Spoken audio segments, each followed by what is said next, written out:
Of white കളറിൽ തെച്ചിക്കോട്ട സാരി.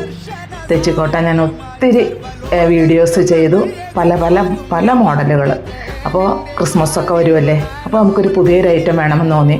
അപ്പോൾ തെച്ചിക്കോട്ടയിൽ തന്നെ കട്ട് വർക്ക്, അതുപോലെ എംബ്രോയ്ഡറി വർക്ക്. ഈ എംബ്രോയ്ഡറി വർക്കിൻ്റെ ഡിഫറെൻറ്റ് ടൈപ്സാണ് ഈ തവണ ഞാൻ കൊണ്ടുവന്നിരിക്കുന്നത്. കഴിഞ്ഞ തവണ വേറെ മോഡലുകളായിരുന്നു, അത് നമ്മൾ ഒത്തിരി എൻക്വയറീസ് ഉണ്ടായിരുന്നു, എല്ലാവർക്കും അറിയാതെ. ഇത് ഓഫ് വൈറ്റിൽ തന്നെ ഡിഫറെൻറ്റ് എംബ്രോയ്ഡറി വർക്കായിട്ട് വന്നിരിക്കുന്നു. വിത്ത് ബ്ലൗസാണ്. ബ്ലൗസ് പീസിലും ഇതേ എംബ്രോയ്ഡറി വർക്കും വരുന്നുണ്ട്. ഇങ്ങനെയാണ് ഇതിൻ്റെ പല്ലു വരിക. പല്ലുവിലും ഇതേ ഡിസൈൻ തന്നെ ഇങ്ങനെ വരുന്നു.